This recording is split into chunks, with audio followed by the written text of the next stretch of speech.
এগুলোতে আল্লাহ পাকের শাস্তি কত কাছে মনে হয় আপনাদের? যে কোনো সময় আসতে পারে না? ওইটাই বলছিলাম, মনে করেন যে বাংলাদেশের 5 কোটি মানুষ নাই, ভূমিকম্পে ধ্বংস হয়ে গেছে, অথবা মনে করেন গজবে ধ্বংস হয়েছে, অথবা অন্য কিছু, নাউজুবিল্লাহ, আল্লাহ পাক আমাদেরকে মাফ করে না। আমি এখন ওই 5 কোটি মানুষের পরবর্তী প্রজন্ম, মানে বাল বাচ্চা কাছে যারা আছে, এদের জীবন চক্র থেমে যাবে না চলতে থাকবে? বলেন, পৃথিবীর ঘূর্ণন থেমে যাবে না চলতে থাকবে? সময় থেমে যাবে না চলতে থাকবে? তাহলে আমরা কেন চিন্তা করি যে আমরা ছাড়া আমাদের পরিবার চলবে না? হ্যাঁ, আমরা এই হারাম চাকরি না করলে আমার পরিবার খাইতে পারবে না, আমি সুদ না খাইলে আমার পরিবার চলবে না, আমি সমিতিতে নাম না লেখাইলে আমার বাল বাচ্চার বেতন দিতে পারবো না, কেন চিন্তা করি হবে? আমার কথা কি যুক্তি আছে না নাই? একটু হলেও তো আছে নাকি? আমরা যদি কেউ না থাকি আমাদের পরিবার চলবে না? চলবে। আমার আব্বা মারা গেছেন আমার বয়স যখন 5.5 কি 6 বছর, আমার ঠিক মনেও নাই স্মৃতিতে, 5.5 কি 6 বছর, এরকম অনেকেই আছেন। ছোটবেলায় বাবা, আমাদের নবী সাল্লাল্লাহু আলাইহি ওয়াসাল্লাম তো বাবা জন্মের আগেই ইন্তেকাল করছে, করে নাই? তো যখন আমার আব্বাদের জেনারেশন জীবিত ছিল, তখন তারা চিন্তা করতো আমাদের ছেলেরা কিভাবে খাবে, কি পড়বে, কোন বাসায় থাকবে, কি করবে, চিন্তা করতো না? এখন যে আমি ধরেন, এটা কত বছর, 2024, 98, 26 বছর থেকে আমি এতিম অবস্থায় আছি। মনে করেন কত বছর? 26 বছর হয়ে গেছে। 26 বছরে আমি চলি নাই, খাই নাই, কাপড় পরি নাই, পড়াশোনা করি নাই, আজকে আপনাদের সামনে বসে আছি না? কার এগুলো, কার দেওয়া? তাহলে আমাদের চিন্তাটাকে আগে আল্লাহমুখী করতে হবে। রমজান এই চিন্তাগুলো দেওয়ার জন্যই আসে, যে আল্লাহ পাকের আল্লাহ কনসিয়াসনেস, তাকওয়া মনের মধ্যে ঢুকানো, যে আল্লাহ আছেন আমার সাথে, আল্লাহ আমাকে দেখছেন, আমার কথা শুনছেন, আমার জীবনের সবগুলো ডিপার্টমেন্ট আমি আল্লাহ ভীতি দিয়ে ঢেলে সাজাবো ইনশাআল্লাহ। তাহলে আল্লাহ পাক বেহিসাব রিজিক দেবেন ইনশাআল্লাহ, বেহিসাব ইনশাআল্লাহ। তো যেটা বলছিলাম, আর 2টা পয়েন্ট বলে শেষ করতেছি ভাই। আমরা যে সাংস্কৃতিক অঙ্গনে যে যখন যাব, এখানে আল্লাহ ভীতির পরিচয় দেওয়া লাগবে। আমি এমন কোনো সংস্কৃতি ফলো করতে পারবো না যেটা আল্লাহর বিরুদ্ধে যায়, রাসূলের বিরুদ্ধে যায়। সবার আগে নিজের চেহারা ঠিক করেন, কাপড় ঠিক করেন, মাথায় টুপি নিয়ে আসেন, পাগড়ি নিয়ে আসেন, ঢিলাঢালা পোশাক পরেন। আমি বলতেছি না যে আপনার শার্ট প্যান্ট পরে নামাজ হবে না ইত্যাদি, এই মাসালা আমি দিতে যাচ্ছি না, এটা অন্য মাসালা, অন্য আলোচনা। কিন্তু আমরা আমাদের নবীর সুন্নত নিয়ে গর্বিত থাকবো ইনশাআল্লাহ। এটা আমার নবীর সুন্নত, আমার নবী মুহাম্মদের সুন্নত সাল্লাল্লাহু আলাইহি ওয়াসাল্লাম, যার হাতে আমি হাউজে কাউসারের পানি খাইতে চাই, যাকে আমি স্বপ্নে একবার দেখতে চাই। দোয়া করিলাম না এগুলা? রওজার সামনে গেলে আমাদের চোখ দিয়ে ধর করে পানি পড়তে থাকে, তিনি ওখানে জীবিত না? আমাদের সালামের উত্তর দেন না? সুবহানাল্লাহ। আমরা কি বলবো আসলে, প্রসঙ্গক্রমে কথা চলে আসে, যেই মানে জমিনে নবী সাল্লাল্লাহু আলাইহি ওয়াসাল্লাম শুয়ে আছেন, সাহাবায়ে আজমাইন শুয়ে আছেন, এখন ওইখানে দেখতেছি যে 70টা সিনেমা হল চালু হয়ে গেল। কি একটা অবস্থা! সুবহানাল্লাহ, আল্লাহর ভয় কোথায় চলে গেছে। এবং বলিউড, হলিউড সব সিনেমা হচ্ছে, গান বাজনা হচ্ছে, মানুষ দেখতেছে, মদের বার ওপেন করা হচ্ছে, মানে পশ্চিমা আদলে ঢেলে সাজাতে চাচ্ছে সবকিছু। হ্যাঁ, আর এগুলোর বিরুদ্ধে 2-4টা লাইন বললে আমাদেরকে বলবে যে আকীদা ঠিক নাই, হ্যাঁ, মানহাজ ঠিক নাই। হ্যাঁ, সুবহানাল্লাহ। তোমাদের মতো দালালি মানহাজের আমাদের দরকারও নাই। যেই মানহাজ তোমাকে সত্য কথা বলতে শিখায় না, ওটা আবার কিসের মানহাজ? ইবনে তাইমিয়ার নাম ভাঙে খাচ্ছ তোমরা। আর ইবনে তাইমিয়া রাহিমাহুল্লাহ 5 বার জেল খাটছেন। কয়বার? 4-5 বার জেল খাটছেন। বেচারার তো জিন্দেগি জেলেই চলে গেছে। তার ছাত্র ইবনুল কাইয়্যিম, তার নাম ভাঙে খাও তোমরা। ইবনুল কাইয়্যিম রাহিমাহুল্লাহ, তার ওস্তাদের যে মহব্বত, তার মহব্বতে তিনি নিজেও জেলে ঢুকে গেছিলেন। সুবহানাল্লাহ। সহিহ আকীদা কি? যে আকীদা কোরআন এবং সুন্নাহর আলোকে আপনাকে সত্যি কথা বলতে শেখায়, এটা সহিহ আকীদা। আর যে আকীদা কোরআন এবং সুন্নাহর সত্য কথাগুলো আপনাকে বলতে বাধা দেয়, মুনাফিকদের পক্ষপাতিত্ব করতে শেখায়, ঘুরিয়ে ফিরিয়ে ইহুদিদের পক্ষে কথা বলতে শেখায়, ওইসব সহিহ আকীদা শেখার মতো দরকার নেই। ওটা সহিহ ভুল আকীদা। কি আকীদা? সহিহ ভুল। ওটাও সহিহ, কিন্তু ওটা সহিহ ভুল। তো এখন কথা হচ্ছে, আমরা কাউকে আঘাত করতে যাচ্ছি না, কথাটা চলে আসবে। নবীর বিলাদের মধ্যে এগুলো হচ্ছে, এখন আমরা দেখতেছি। আমি এমনও দেখছি, বিশ্বাস করবেন কিনা, নবী সাল্লাল্লাহু আলাইহি ওয়াসাল্লামের রওজা, এখানে ওলামায়ে কেরাম যারা গেছেন আপনারা তো অনেকেই জানেন, অনেকগুলো গেট, গেটের বাইরে দাঁড়ায় মানুষ সিগারেট খাচ্ছে। আপনারা যদি এখন যারা অনেকে দেখতে পারবেন এই দৃশ্যটা, দেখেন, ফিলিংসই নাই যে আমাদের নবী সাল্লাল্লাহু আলাইহি ওয়াসাল্লাম আমার থেকে যে 500 গজ দূরে বা 1000 গজ দূরে আছে। মানুষের চিন্তা চেতনা এখন এই জায়গায় চলে আসছে। তো নবীকে মহব্বত করতে হবে। নবীকে মহব্বত করার সবচেয়ে বড় নিদর্শন হচ্ছে আমি তার সুন্নত মেনে চলি কিনা। তার মতো উঠি, তার মতো বসি, তার মতো ঘুমাই, তার মতো খাই। খাওয়া তো বাদ, আমাদের তো খাওয়ার টেবিলে আমরা হেরে গেছি। নবীজি বলেছেন 1 পেট খাও, আমরা খাই 7 পেট। কয় পেট? আমরা খাওয়ার টেবিলে হেরে গেছি। আমার ওস্তাদ একটা কথা বলেন, যে মুসলমান খাবার টেবিলেই হেরে যেতে পারে, এরা কোশ্চিন গেল জিহাদের মাঠে জিততে পারবে না। যারা জিতেছে, যে আমেরিকাকে পিটাই বের করছে, ওরা দেখবেন খালি রুটি খায়, মোটা মোটা রুটি, তা 2-3টা করে। তাবলীগের সময়তে দেখেন নাই আপনারা, 2টা করে রুটি খায় সারাদিনে, 2-3টা রুটির বেশি কিছু খায় না। ওদের ফিগার ফিটনেস আমাদের চেয়ে এত বেশি ভালো, আমার মতো 10টা ছেলেকে একাই সবাই দিতে পারবে, এত ভালো। সপ্তাহে একদিন খালি রাইস খায়, তাও শুক্রবারে। এটা দেখছি আমরা তাবলীগে। তো তাদের দ্বারা ইসলামের যে খেদমত হয়েছে, আমাদের দ্বারা হয়েছে? তো খাবার টেবিলে আমরা হেরে গেছি। খাবার ঠিক করেন, রমজান মাসে বেশি বেশি খাবেন না, গপ গপ করে খাবেন না, সাহারিতে পরিমিত খাবেন, কিন্তু পুষ্টিকর খাবার খাবেন। ইফতারে আবার 7 পেট খেয়ে তারাবির নামাজে ঘুমাই দেন। লিমিটেড খাবেন, কিন্তু পুষ্টিকর খাবার খাবেন। আর এখনকার খাবারের যে মান, এগুলো যত কম খাওয়া যায় ততই ভালো। আমার খুব মন চায় যে সব দেশি পণ্যের একটা বিজনেস শুরু করি। আমি নিয়ত করছি, আল্লাহ পাক তৌফিক দান করবেন। মানে আমরা চাচ্ছি ব্যবসা করতে, এবং অনেক তরুণ উদ্যোক্তা আছে আমাদের ভাইরা, তাদের থেকে আমরা একটা সমন্বয় চাচ্ছি আর কি। সব দেশি পণ্যগুলো যদি একটা সুন্দরভাবে পাওয়া যায় এক জায়গায়, আমাদের জন্য খুব ভালো হয়। ফ্রেশ খাবার খেতে পারেন। এখন কোথায় ফ্রেশ খাবার পাবেন? চালে ভেজাল, মাছে ভেজাল, গোশত খাচ্ছেন আপনি, গরুর গোশত, ওইখানেও ভেজাল। খাইলে ক্যান্সার হবে, খাইলে ক্যান্সার হবে। একটা ডাব কিনতে যাচ্ছেন ঢাকা শহরে, ডাব, ওই ডাবের পানি সে আগেই বের করে রেখে দিছে। কি অবস্থা চিন্তা করছেন? প্রতারণা দিয়ে ভরে গেছে পুরা, উপর থেকে নিচ পর্যন্ত খালি প্রতারণা প্রতারণা। এত ইনোভেটিভ বুদ্ধি মানুষের মাথায়, বিশ্বাস হারাই গেছে শহর থেকে, প্রতারণা হারাই গেছে, প্রতারণা উঠে, মানে আমানত উঠে গেছে, প্রতারণা দিয়ে ভর্তি হয়ে গেছে। স্তরে স্তরে আমরা এইভাবে একে অপরকে ঠকাচ্ছি। কে কাকে ঠকাবো এটাকে আমি ক্রেডিট মনে করি। আর পরিচয় হয়ে গেছে আমাদের এরকম, ভাই কি নাম, কি করেন? আমার নাম অমুক, ওই যে দেখতেছেন 10তলা বিল্ডিংটা, ওইটা আমার, এটাই পরিচয়। কি নাম আপনার, কি করেন, পেশা কি? ওই যে অমুক জায়গায় একটা সোসাইটি আছে, ওই সোসাইটিতে একটা ফ্ল্যাট আছে আমার, এটা পরিচয়, এটাই পরিচয়। আর আপনাদেরকে ওই হাদিসটা শুনাই দিই, লোক সামলাতে পারতেছে না। নবী সাল্লাল্লাহু আলাইহি ওয়াসাল্লাম বলেছেন, একটা হাদিসে আল্লাহ নবীকে জিবরাইল আলাইহিস সালাম এসে 4টা প্রশ্ন করেছেন, 4টা উত্তর দিয়েছেন। শেষেরটাতে তিনি বলেছেন, কিয়ামত কবে হবে আমি জানি না, মাল মাসউলু আনহা বিআলামি মিনাস সাইল। প্রথমে ছিল ইসলাম কাকে বলে, ঈমান কাকে বলে, ইহসান কাকে বলে, তারপরে প্রশ্ন করেছেন কিয়ামত কবে হবে, তিনি বলেছেন আমি জানি না। মাল মাসউলু আনহা বিআলামি মিনাস সাইল। প্রশ্নকারী উত্তরদাতা চেয়ে বেশি জানে না, বা আমাদের দুজনের কেউই জানে না এক্স্যাক্টলি কোন ডেটে কিয়ামত হবে।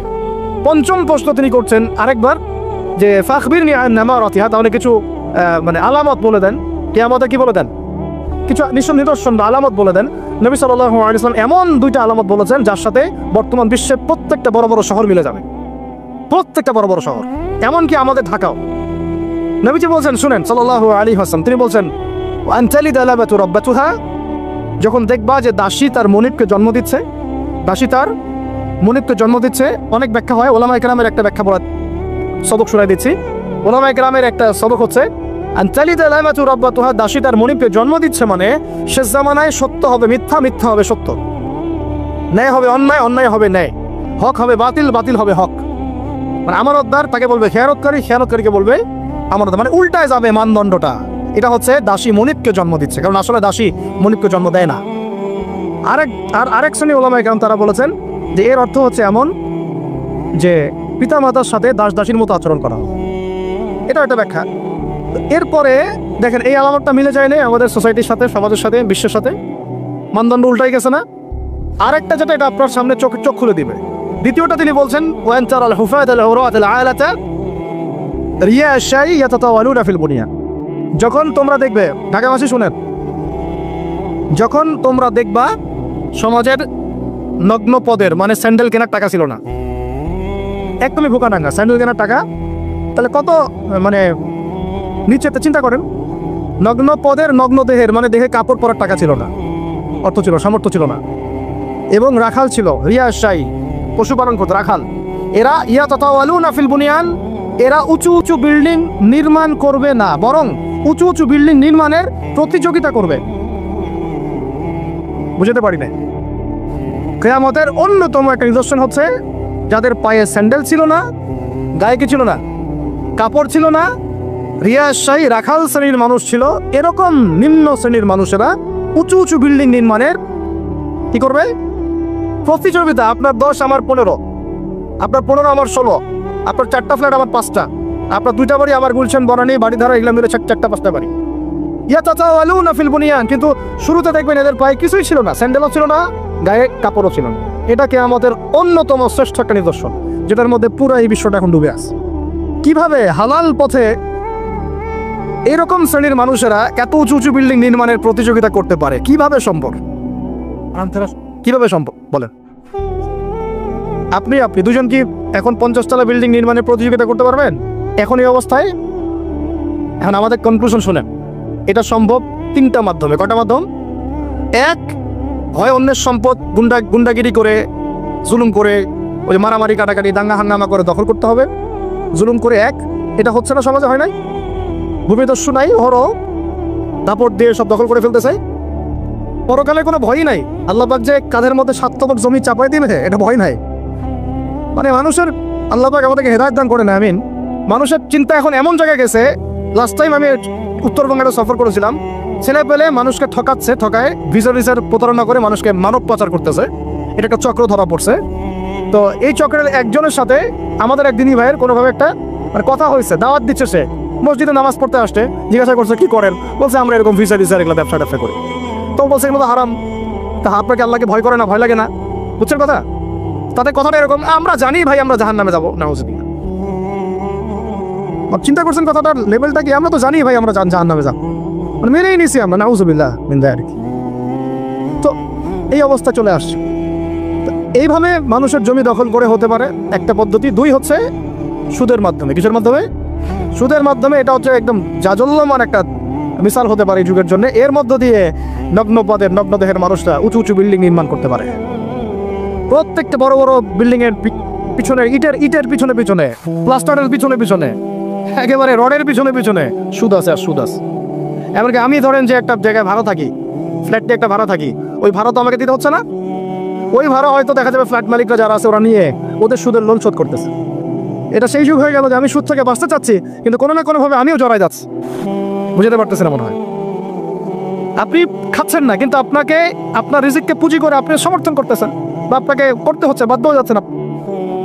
আর একটা ওয়ে হতে পারে, সেটা হলো আরেকটা কি হতে পারে বলেন? আমি একটা বলে দিলাম। একটা বললাম অন্যায় দুর্নীতির মাধ্যমে, একটা হচ্ছে কি সুদের মাধ্যমে, একটা হচ্ছে জুলুমের মাধ্যমে। কিসের মাধ্যমে? জুলুমের মাধ্যমে অন্যের সম্পদ আত্মসাৎ করে উঁচু উঁচু বিল্ডিং নির্মাণ করা সম্ভব। তাহলে এখন আমাকে বলেন, এই পুরো সিচুয়েশনের মধ্যে আমরা পড়ে আসি না নাই? তাহলে আমরা কি আমাদের একটু রমজান মাসে নিজেদের নিয়ে ফিকির করা উচিত না? যে আমরা যে পরিস্থিতির মধ্যে আছি এটাকে বোঝার চেষ্টা করা উচিত। এরপরে যে পাপগুলো চারপাশে চলতেছে এগুলোতে ভয় পাওয়া উচিত। কোন দিন আল্লাহর গজব নেমে আসে, এখান থেকে নিজে থেকে বাঁচিয়ে রাখা উচিত, মানে সর্বোচ্চ চেষ্টা করা উচিত দূরে থাকার। এবং একই সাথে এগুলোকে সংশোধনের জন্য ফিকির করা উচিত। এই সংশোধন একা একা হবে না। এই সংশোধনের জন্য দরকার ব্যক্তিগত উদ্যোগ, ওলামা ইকরামের পদক্ষেপ, তাদের ঐক্য, মসজিদ মাদ্রাসার ভূমিকা, সর্বোপরি রাষ্ট্রশক্তির একটা ভূমিকার দরকার আছে। আমি বুঝাই একটা জিনিস আপনাকে। এই যে জুব্বাটা আমি পরে আসি, এটা মনে করেন আপনি হাতে তৈরি করেন, হাতে তৈরি করেন। ওই যে টেলার আছে না আমাদের, হাতে তৈরি করেন পাঞ্জাবি। আর আপনার একটা জুব্বা তৈরি করার ফ্যাক্টরি আছে। উৎপাদন কোনটার বেশি হবে বলেন? যে হাতে তৈরি করে ও বেশি উৎপাদন করতে পারবে, না যে ফ্যাক্টরি দিয়েছে সে বেশি উৎপাদন করতে পারবে? ইসলামী রাষ্ট্র হচ্ছে এরকম একটা ফ্যাক্টরি, যেটা চাইলে অনেক অনেক বেশি ভালো ভালো প্রোডাক্ট জনগণকে খুব দ্রুত সময় দিতে পারে। আমি দাওয়া দিয়ে যতটুকু না ইসলাম এবং সংশোধন করতে পারবো, একজন ওমরের মতো রাষ্ট্রপ্রধান চাইলে পুরো সমাজটাকে অনেক সহজেই সংস্কার করতে পারবেন সব। এই জিনিসটার ঘাটতি আছে না নাই? আমরা দোয়া করি আল্লাহ পাক আমাদের প্রত্যেক এলাকার মেম্বার, চেয়ারম্যান, এমপি, মন্ত্রী যারা আছে সবাইকে ইসলামের সহি বুঝ দান করেন, তাদের সবাইকে ইসলামের জন্য কাজ করার তৌফিক দান করেন। তারা যদি সৎ উদ্যোগ নিতে পারে সমাজের এই সমস্যাগুলো কেটে যাবে ইনশাআল্লাহ। আর আমরা বয়ান করে, দাওয়াত দিয়ে, ওয়াফিল করে কতটুকুই বা আমরা কাজ করতে পারবো? কতটুকু করতে পারবেন? বেশি করতে পারবেন না। আল্লাহ পাক আমাদের সবাইকে এই রমজানে পরিশুদ্ধি অর্জন করার তৌফিক দান করেন। আর একটা খালি ডিপার্টমেন্ট বলে শেষ করবো, আমরা আমাদের ব্যক্তি জীবন তাকওয়ার মানদণ্ডে ঢেলে সাজাবো ইনশাআল্লাহ। আমাদের ইবাদত বন্দেগী ঢেলে সাজাবো ইনশাআল্লাহ। আমাদের অর্থনীতি, পরিবার ঢেলে সাজাবো, সংস্কৃতি ঢেলে সাজাবো। আর সংস্কৃতির মধ্যে আমরা নবীর সুন্নতের বাইরে যাবো না ইনশাআল্লাহ। এবং পশ্চিমাদের, ইহুদিদের, মুশরিকদের কোনো সুন্নতের উপর আমল করবো না ইনশাআল্লাহ। তাহলে ঘরে ঘরে কি এখন গান বাজনা বাজবে? তা বন্ধ করবেন। তারপরে ঘরে ঘরে কি স্টাইল জলসা যে বাংলা আরো বাড়বে? আমাদের মা বোনদেরকে বুঝাবেন, মাঝে মাঝে কঠোর হবেন। পুরুষ যদি হয়ে থাকেন একটা ধমক লাগাই দিবেন যে দ্বিতীয়বার যেন কথা বলতে না হয়। পুরুষের মতো পুরুষ হয়ে বাঁচেন। বিশ্বাস করেন এখন কোনো ক্ষেত্রে ছেলেদের আচরণ দেখলে মনে হয় যে তারা মেয়ে হয়ে গেছে, আর মেয়েদের আচরণ দেখলে মনে হয় ওরাই ছেলে মনে হয়। ওদের কথার ভয়েস, গলার ভয়েস, চলার ধরন, দাপড় সব ছেলেদের মতো। আর ছেলেরা কি করে জানেন? ফেসবুকে বসে মেয়েদের মতো চুলাচুলি করে, কামড়াকামড়ি করে, কমেন্টে বসে বসে। মাঠে এসে লড়তে পারে না, কিন্তু মাঠে লড়তে পারবে না, সামনাসামনি আসতে পারবে না, ও ফেসবুকে শেষ। ওইখানে একেবারে গালি গালাজ করে ধুয়ে রেখে দিতেছে একদম। ওই কথাটাই সামনাসামনি বলার মতো বুকের পাঠা নাই, কিন্তু কথা বুঝতে পারছেন? তা আমাদের ছেলেদের গায়ের ব্যক্তিত্ব ছেলেদের মতো হওয়া উচিত। পরিবারটা আমরা কন্ট্রোল করবো ইনশাল্লাহ। আমার মেয়ে, আমরা বেঁচে থাকতে আমাদের মেয়েরা বেপর্দা বাইরে যাবে না ইনশাল্লাহ। আমরা বেঁচে থাকতে আমাদের স্ত্রীরা বাইরে বেপর্দা যাবে না ইনশাল্লাহ। পারা যাবে না ইনশাল্লাহ। আর মা এবং বাবাদের প্রতি কঠোর হওয়া যাবে না। অনেক পরিবারে মা বাবা কথা শোনেন, আমরা জানি, তখন তাদেরকে বোঝাতে হবে, দাওয়াত দিতে হবে। তাদেরকে তো আপনি শাসন করতে পারবেন না, পারবেন? শাসন করতে পারবেন না, বুঝাবেন। সবশেষ কথা হচ্ছে, এই রমাদান আমাদেরকে শিক্ষা দিবে যাতে আমরা ওই তাকওয়া আমাদের রাজনৈতিক জীবনেও বাস্তবায়ন করি। কারণ এটা আপনার জীবনের একটা গুরুত্বপূর্ণ অংশ। আল্লাহ পাক আপনাকে তৌফিক দিয়েছেন, ক্ষমতা দিয়েছেন, আপনি পলিটিক্স করছেন। এখানে কি আল্লাহ ভীতির কোনো জায়গাই নাই? হ্যাঁ, এখানে আল্লাহকে ভয় করার দরকার নাই? নাকি এখানে আমি মানুষকে ভয় করব? কোনটা? আমি কি এখানে চাইলে একটা মানুষের ক্ষতি করে দিতে পারি? একটা মিথ্যা মামলা ধরা দিতে পারি? আমি চাইলে একটা মাজলুমের প্রতি, দুর্বলের প্রতি জুলুম করতে পারি? নাকি আল্লাহ পাক আমাকে যে দায়িত্ব দিয়েছেন এটাকে আল্লাহর পথে কাজে লাগাবো? কোনটা করব? এটাই হচ্ছে পলিটিক্যাল লাইফ। আপনারা অনেকে বলেন ইসলাম এক জিনিস, পলিটিক্স আরেক জিনিস, অথচ সূরা বাকারার শুরুর থেকে আপনি পাবেন ওয়াইজ ক্বালা রাব্বুকা লিল মালায়েকা ইন্নী জাইলুন ফিল আরদি খলিফা। আদম আলাইহিস সালামকে আল্লাহ পাক দুনিয়াতে পাঠিয়েছেন আল্লাহর কি হিসেবে? খলিফা হিসেবে। খলিফা কে? যে আল্লাহর খেলাফা বাস্তবায়ন করে সে। আল্লাহর খেলাফা কি? আল্লাহর বিধান অনুযায়ী সমাজ চালানোই হচ্ছে আল্লাহর খেলাফা। বুঝাতে পারলাম না? আদম আলাইহিস সালাম কি হিসেবে এসেছেন? উত্তর, খলিফা হিসেবে। খলিফা কাকে বলে? যে আল্লাহর খিলাফা বাস্তবায়ন করে। আল্লাহর খিলাফা কি? আল্লাহর বিধান দিয়ে আল্লাহর জমিন শাসন করা, এটাই খিলাফা। তাহলে ইসলামে পলিটিক্স নাই? শুরুতেই তো পলিটিক্যাল কনসেপ্ট পাচ্ছেন আপনি। আমরা সবাই আল্লাহর খলিফা নই? আমরা সবাইকে আল্লাহর খলিফা না? আল্লাহর খলিফা হিসাবে আমাদের দায়িত্ব কি? শয়তানের বিধান বাস্তবায়ন করা না আল্লাহর বিধান বাস্তবায়ন করা? এটা হলো আমাদের পলিটিক্যাল হেদায়েত কোরআন থেকে। আল্লাহ রাব্বুল আলামিন আমাদের সবাইকে কথাগুলো বোঝার তৌফিক দান করুন। শেষ করার আগে আমরা একটু নিয়াত করি, এই রমাদানে ইনশাআল্লাহ আমরা সময়কে সর্বোচ্চ মূল্যায়ন করবো ইনশাআল্লাহ। 1, 2 নাম্বার, মানসিক, শারীরিক, আত্মিক প্রস্তুতি নিব যে রমাদান আসতেছে, একটা গোল্ডেন অপরচুনিটি আমার সামনে আসতেছে ইনশাআল্লাহ। 3 নাম্বার, এই রমজানে আমার প্রধান পাঠ্য বই হবে আল কোরআন। কারণ শাহরুর রমাদানাল্লাযী উনজিলা ফীহিল কোরআন, এই রমাদান সেই মাস যে মাসে কি নাজিল হয়েছে? কোরআন নাজিল হয়েছে।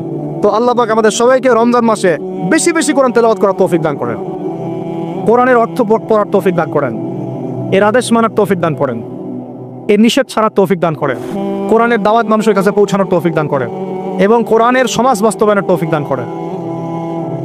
4 নাম্বার হচ্ছে, রমাদান মাসে আমরা একেবারে ভরপেট খাবো না ভাই, ঠিক আছে ভাই? নিয়াত করলাম তো ইনশাআল্লাহ। পুষ্টিকর খাবার, পরিমিত খাবার এবং ফ্রেশ খাবার। পুষ্টিকর খাবার, পরিমিত খাবার এবং ফ্রেশ খাবার। এর বাইরে গেলে আপনি ফিজিক্যালি দুর্বল হয়ে যাবেন, যে আমরা দুর্বল হয়ে গেছি এখন এই ভেজাল খাইতে খাইতে। প্রতিদিন আমরা বিষ খাচ্ছি, বিষ। কেমনে যে আমরা বাইচে আছি আল্লাহ ভালো জান, সিরিয়াসলি বলতেছি। খাবারের যে অবস্থা, কেমনে যে আমরা বাইচে আছি আল্লাহ ভালো জান। এই অধিদপ্তরগুলো যারা নিয়ন্ত্রণ করেন তারা যদি আইনের সুশাসন নিশ্চিত করতে পারতেন, মোবাইল কোর্ট বসায় বসায় ওমরের মতো শাস্তি দিতে পারতেন, কারো সাহস ছিল না খাবারে ভেজাল ঢুকায়। জাতিকে মেরে ফেলতেছে, তো জাতিকে মেরে ফেলতেছে, ছেলে বাচ্চাদেরকে মেরে ফেলতেছে, বাচ্চাদের ব্রেন ডেভেলপমেন্ট হতে দিচ্ছে না। আমি তো প্যারেন্টিং নিয়ে পড়াশোনা করেছি অনেক, বাচ্চাদের ব্রেন ডেভেলপমেন্ট হতে দিচ্ছে না। খাদ্যে বাচ্চাকে কি কিনে দেন? চিপস কিনে দেন, চকলেট কিনে দেন, এইটা কিনে দেন, সবই বিষ, বিষাক্ত জিনিস, সব বিষাক্ত। আমরা কি খাই? ফাস্টফুড, পিৎজা, বার্গার, রাস্তাঘাটে সব বিষাক্ত জিনিস। চাল ডাল, তেল, লবণ যা যা খাচ্ছেন, মশলা, এর মধ্যে দেখবেন মিশাই দিছে ইটের গুঁড়া, ভুসি। এটা নিয়ে আমি আলাদিন কথা বলবো ইনশাআল্লাহ, অর্থনীতি নিয়ে। মানে এমন একটা অবস্থা যে নতুন করে ইসলামী অর্থনীতি প্রতিষ্ঠা করতে হবে এখন মনে হচ্ছে। আপনারা ব্যবসা করার নিয়ত করেন, হালাল পণ্যের ব্যবসা করেন, মানুষকে ভালো কিছু খাওয়ান, ভালো কিছু দেন, দেখবেন জাতি বাঁচবে ইনশাআল্লাহ এবং আপনারও কাস্টমার বাড়বে ইনশাআল্লাহ। কারণ আমরা সবাই ফ্রেশটাই তো চাই, 10 টাকা বেশি দিয়ে হইলেও সেটাই কিনবো ইনশাআল্লাহ আমরা। আল্লাহ পাক আমাদেরকে রমজান মাসে পরিমিত খাবার তৌফিক দান করেন, পুষ্টিকর খাবার খাওয়ার তৌফিক দান করেন এবং বেহিসাব রিজিক দান করেন। আমি 5 নম্বর হচ্ছে, রমজানে আমরা তারাবি সালাত জামাতে পড়বো ইনশাআল্লাহ। রাকাত সংখ্যা নিয়ে গন্ডগোল হবে তো জানি, আমাদের কথা আমরা বলে দিচ্ছি। তারাবির নামাজ 1 নম্বর জামাতে পড়বো, 2 নম্বর 20 রাকাত পড়বো। কেউ যদি বলে আমি কম পড়ি, বলবেন ওকে পড়েন, কোনো সমস্যা নেই, আপনি পড়েন, কোনো সমস্যা নেই। কেউ যদি বলে আমি আরও বেশি পড়ি, পড়েন, সমস্যা নেই। 40 রাকাত পড়েন আপনি, কোনো সমস্যা নেই। আমরা 20 রাকাত পড়ি, জামাতে পড়ি, কিন্তু সমস্যা তখন হবে যখন আপনি বলবেন আমাদের 20 রাকাতটা বেদাত। মনে রাখবেন, উসমান রাদিয়াল্লাহু আনহু যদি 2টা আজান দিতে পারেন জুমার, আমি আবু তো আদনানে দিতে কোনো সমস্যা নেই। ওমর ইবনে খাত্তাব যদি 20 টাকার তারাবি পড়তে পারে নিজে, আমার মতো হাজার হাজার মানুষের পড়তে কোনো সমস্যা নাই। আমরা সাহাবীদের চেয়ে বেশি দিন বুঝি না। মা আনা আলাইহি ওয়া আসহাবি আল ইয়াউমা আলাইকুম বিসুন্নতি ওয়া সুন্নতি খুলাফায়ে রাশিদিন মাহদিয়িন মিন বা'দি। এই হাদিসগুলো শোনাই দিবেন। আল্লাহর রাসূলের সুন্নাহও যেমন আমরা ফলো করব, সাহাবীদের সুন্নাতও ফলো করতে হবে। কথা বোঝা যাচ্ছে কি? সাহাবীরা হচ্ছে মানদণ্ড আমাদেরকে, নবীকে পাওয়ার মানদণ্ড কারা? সাহাবীরা। সোজা কথা, এটা নিয়ে তো বাহাসের কিছু নাই। সাহাবীদেরকে বাদ দিয়ে আপনি নবীকে মানতে পারবেন কিভাবে? বলেন কথা। আব্দুল্লাহ বিন ওমর, আব্দুল্লাহ বিন মাসউদ রাদিয়াল্লাহু আনহু আজমাইন, আবু বকর, ওমর, ওসমান, আলী রাদিয়াল্লাহু আনহু আজমাইন, তাদের চেয়ে কি আমরা ইসলাম বেশি বুঝবো? কখনো এটা সম্ভব? তাদের মধ্য দিয়ে আমরা নবী সাল্লাল্লাহু আলাইহি ওয়াসাল্লামকে অনুসরণ করব, বাস, সিম্পল। এটা হলো খায়রুল কুরুন। আল্লাহ পাক আমাদেরকে কথাগুলো দিলের কান দিয়ে বোঝার তৌফিক দান করেন। 6 নম্বর কথা হচ্ছে ভাই, রমজান মাসে বেশি বেশি মানুষকে ইফতার করাবেন। রাজি আছেন ইনশাআল্লাহ? 7 নম্বর, রমজান মাসে সমস্ত ফরজিয়াত আদায় করব, স্পেশালি নামাজের সাথে যাকাত। নামাজের সাথে ওই যে ব্যবসায়ীদের কথা তো বলছিলাম, বহু ব্যবসায়ী আছেন আপনারা, মিলসের মালিক, ফ্যাক্টরি মালিক, ইন্ডাস্ট্রির মালিক, যাকাত দেন না। রমাদান মাসে যদি সম্ভব হয়, আল্লাহ পাক যদি সুযোগ দেন, যদি সম্ভব হয়, বাইতুল্লাহ জিয়ারত করে আসতে পারেন। আল্লাহ পাক তৌফিক দান করেন। মানে এখানে এই রমজান মাসে উমরা করার একটা ব্যাপক ফজিলত আছে। আল্লাহ রাব্বুল আলামিন আমাদের সবাইকে জিয়ারতের তৌফিক দান করেন, এবং যারা এখনো সামর্থ্যবান হন নাই, সামর্থ্য আল্লাহ পাক দান করেন। যারা নিয়াত করেছেন, আল্লাহ পাক তাদেরকে হজ্জে মাবরুর করার তৌফিক দান করেন। আল্লাহ রাব্বুল আলামিন তার ঘরে আমাদের সবাইকে হজ করার তৌফিক দান করেন, এবং হজ করার মতো করার তৌফিক দান করেন। 9 নম্বর হচ্ছে, রমজান মাসে আমরা ফরজের পাশাপাশি নফল সুন্নত মুস্তাহাব আমলে গুরুত্ব দিব ইনশাআল্লাহ। শুধু ফরজের উপর থাকবো এটা না, নফল সুন্নত মুস্তাহাব বেশি বেশি বাড়াই দেব ইনশাআল্লাহ। প্রত্যেকটা কাজ করার আগে দেখবো সুন্নাহ মাফিক হচ্ছে কিনা। এই কাজগুলোর শক্ত করে ধরার জন্য রমজান হচ্ছে শ্রেষ্ঠ মৌসুম। আল্লাহ পাক তৌফিক দান করেন, আমিন। আর শেষ কথা হচ্ছে, রমাদান মাসে রোজা রেখে আমরা যেমন হালাল ছেড়ে দিয়েছি, সারা বছর আল্লাহ পাকের সমস্ত হারাম থেকেও দূরে থাকবো ইনশাআল্লাহ। এটাই রমজানের মূল শিক্ষা। মূল শিক্ষাটা কি জানেন? রমজান মাসে রোজা রেখে যে আমরা হালাল ছেড়ে দিয়েছি, এটা যেন সারা বছর অব্যাহত থাকে, সারা বছর যেন আমরা হারামে লিপ্ত না হই। রোজা রেখে হালাল ছেড়ে দিয়েছি না, খাওয়া পান করা, স্ত্রী সহবাস ছেড়ে দিয়েছি না, রোজা রেখে হালালও ছেড়ে দিলাম। সেই রোজাদার কি হারামে যেতে পারে? বলে সেই রোজা রেখে তাহলে মেয়ের সাথে কথা বলতে পারে, সুদ খাইতে পারে, ঘুষ খাইতে পারে, জেনা করতে পারে? যেহেতু রোজা রেখে আমরা এগুলো করছি না, এই শিক্ষাটাকে আমরা যেন সারা বছর ধরে রাখতে পারি, আল্লাহ পাক এই তৌফিক আমাদের সবাইকে দান করেন। আল্লাহ রাব্বুল আলামিন আমাদের সবাইকে আসন্ন রমাদানের সুস্থতার সাথে এই কাজগুলো করার তৌফিক দান করেন। রমজানের যে মূল শিক্ষা লাআল্লাকুম তাত্তাকুন, এই তাকওয়াকে জীবনের সর্বক্ষেত্রে বাস্তবায়ন করার তৌফিক দান করেন। যত দিন যাবে পৃথিবী তার ধ্বংসের দিকে যাবে, আস্তে আস্তে আস্তে আস্তে পৃথিবী তার ধ্বংসের দিকে যাবে, এবং কিয়ামতের সমস্ত আলামত প্রকাশিত হয়ে যাবে ইনশাআল্লাহ তাআলা। হাতে সময় বেশি নাই। সেই 1400 বছর আগে নবীজি বলেছেন যে আমার উম্মত আর কিয়ামতের মাঝখানের দূরত্ব হচ্ছে আসর থেকে মাগরিবের ওয়াক্তের মতো। বুঝতে পারছি না? আসরের ওয়াক্ত, এই যে এখন আসরের ওয়াক্ত, মাগরিব হতে কতটুকু সময় বাকি আছে? 1.5 ঘন্টা, 2 ঘন্টা। আল্লাহর কাছে উম্মতে মুহাম্মাদি এবং কিয়ামত আর উম্মতে মুহাম্মাদি এর মাঝখানে দূরত্ব হচ্ছে আসর থেকে মাগরিবের মতো। তাহলে কতটুকু সময় বাকি আছে আপনি ভাবেন। এই হাদিসটা বলেছেন নবীজি 1400 বছর আগে, আমি 1400 বছর পরে বললাম, তিনি 1400 বছর আগে কথা বলেছেন। তো যাই হোক, শেষ জামানার সবচেয়ে বড় ফিতনা হচ্ছে মাসিহুদ দাজ্জাল। ওই দাজ্জালের ফিতনা থেকে আপনাকে বাঁচাবে সূরা কাহফ। কিন্তু আপনাকে বিশুদ্ধ করে তেলাওয়াত করা শিখতে হবে আগে। সূরা আলে ইমরানের শেষের 10টা আয়াত রাতের বেলা তিলাওয়াত করা সুন্নাহ, সারা রাত নফলের নেকি পাওয়া যায়।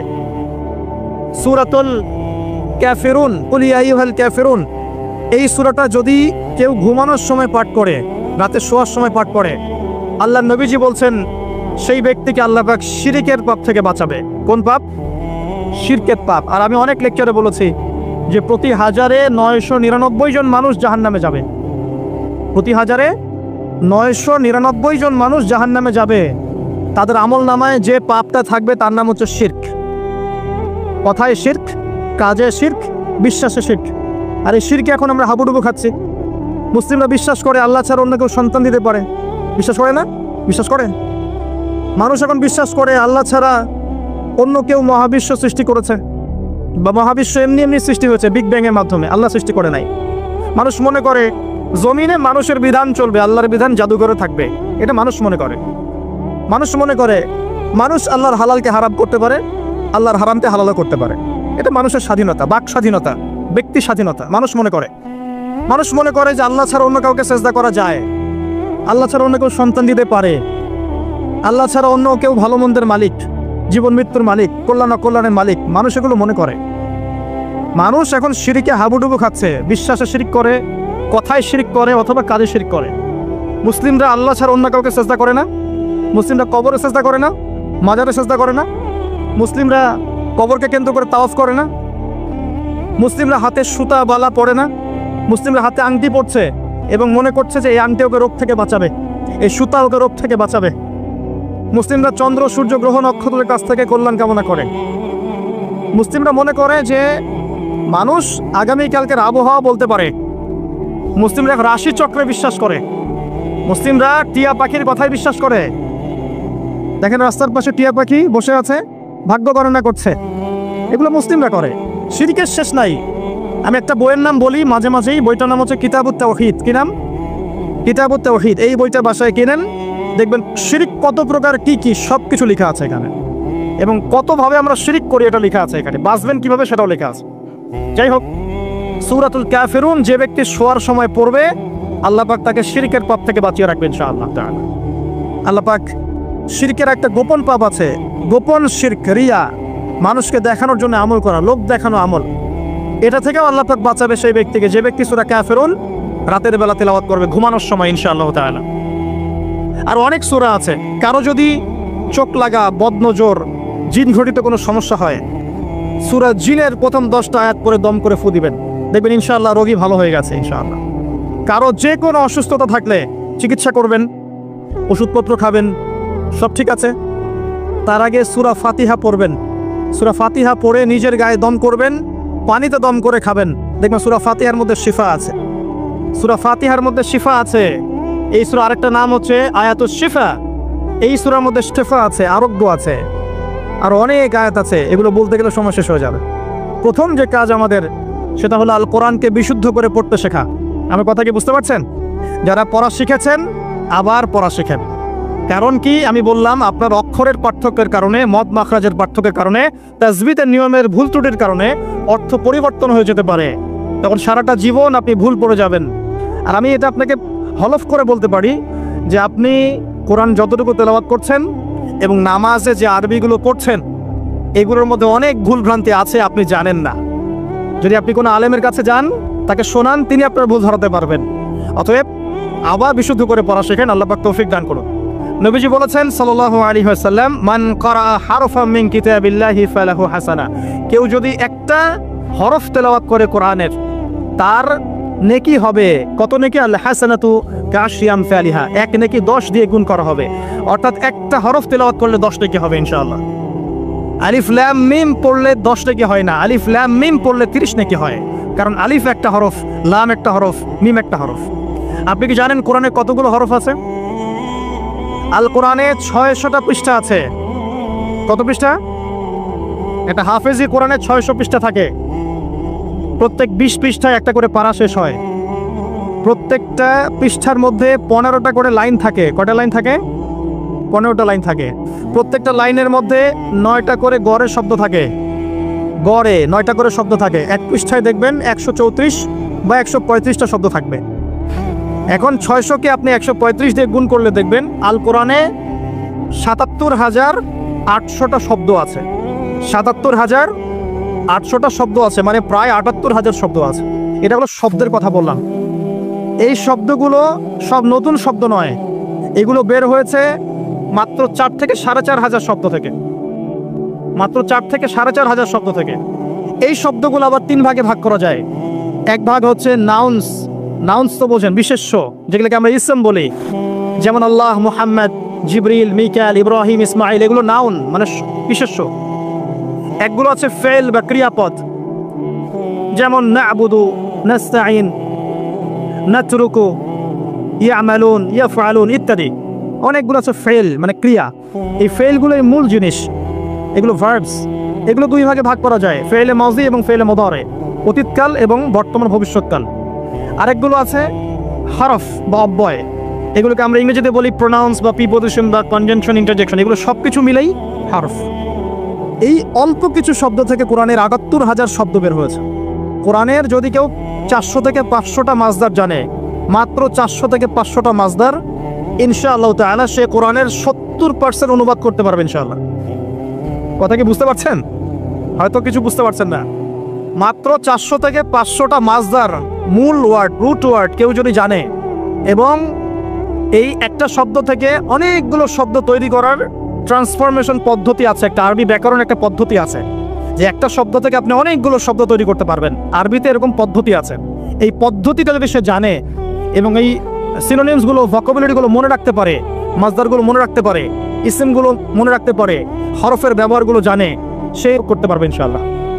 বাকি 30% কি হবে সেটা নিয়ে পরে চিন্তা করা যাবে। আমি একটা ছোট্ট উদাহরণ দিচ্ছি। সূরা ফাতিহা, এখানে কম বেশি 18 থেকে 20টা শব্দ আছে, ঠিক আছে? আলহামদুলিল্লাহি রব আলামিন, রহমান রহিম, মালিক ইয়াউমদ্দিন, শব্দগুলো আছে। হয়তো সব মিলিয়ে হবে 18 থেকে 20টা শব্দ। সূরা ফাতিহার এই শব্দগুলো কোরআনে রিপিট করা হয়েছে ৭৮০০ বার। কতবার? ৭৮০০ বার। মানে সূরা ফাতিহার অর্থ যে জানে, সে কোরআনের ৭৮০০টা শব্দের অর্থ জানে। আল্লাহ পাক এই জন্যই বলেছেন, ওয়ালাকাদ ইয়াসসারনাল কুরআনা লিযিকরি ফাহাল মিন মুদ্দাকির। আমি কোরআনকে বোঝার জন্য সহজ করে দিয়েছি, উপদেশ গ্রহণের জন্য সহজ করে দিয়েছি। ফাহাল মিন মুদ্দাকির, কেউ কি আছো উপদেশ গ্রহণকারী? কোরআন বোঝা সহজ। হাদিস শাস্ত্র কঠিন। হাদিস শাস্ত্রের মধ্যে অনেক কঠিন শব্দ থাকে, অনেক উঁচু স্তরের ব্যাকরণ থাকে। কোরআন সত্যি বোঝা সহজ। শুধু প্রয়োজন আপনার পরিশ্রম, আপনার লেগে থাকা, আপনার দোয়া, আপনার অধ্যবসায় এবং আলেম উলামার কাছে যাওয়া আসা করা এবং ধারাবাহিকতা বজায় রাখা। ইনশাআল্লাহ 2টা বছর সময় দেন, দেখবেন ইনশাআল্লাহ তাআলা আপনি আল কোরআনের মিনিমাম 60 থেকে 70% বুঝতে পারছেন। আমি কিন্তু বলছি না যে আপনি মুফতি হয়ে যাবেন, মুহাদ্দিস হয়ে যাবেন, মুফাসসির হয়ে যাবেন, এটা বলছি না। কিন্তু আপনি কেউ কোরআন তেলাওয়াত করলে আপনি তার অর্থটা বুঝতে পারবেন।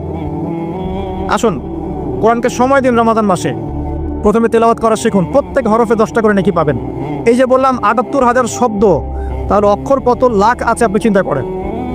এখন বিশুদ্ধ করে তেলাওয়াত করা শিখলে, যদি আপনি রমাদান মাসে এক খতম দেন কোরআন, এমনিই তো খতম দিলে আপনার প্রত্যেক হরফে 10 নেকি হবে, আর রমাদান মাসে খতম দিলে 70 থেকে 700 গুণ বাড়িয়ে দেওয়া হবে। তাহলে একটা খতম দিলে আপনার আমলনামায় কত কোটি নেকি লেখা হবে, এটা আপনি চিন্তা করেন। তাই রমাজানে যারা কোরআনকে সময় দিতে পারেনি এখনো, আমি বলবো তাদের চেয়ে হতভাগা আর কেউ নাই। এখন তাদের চেয়ে হতভাগা মানুষ এই পৃথিবীতে কেউ নাই। আর তার জন্য আফসোস, যে ব্যক্তির বয়স হয়ে গেছে, বার্ধক্যে চলে গেছে, কিন্তু কোরআন বিশুদ্ধ করে তেলাওয়াত করার সৌভাগ্য হয়ে ওঠে নাই। আল্লাহ পাক আমাদের সবাইকে কোরআন তেলাওয়াত করার তৌফিক দান করুন, আমিন।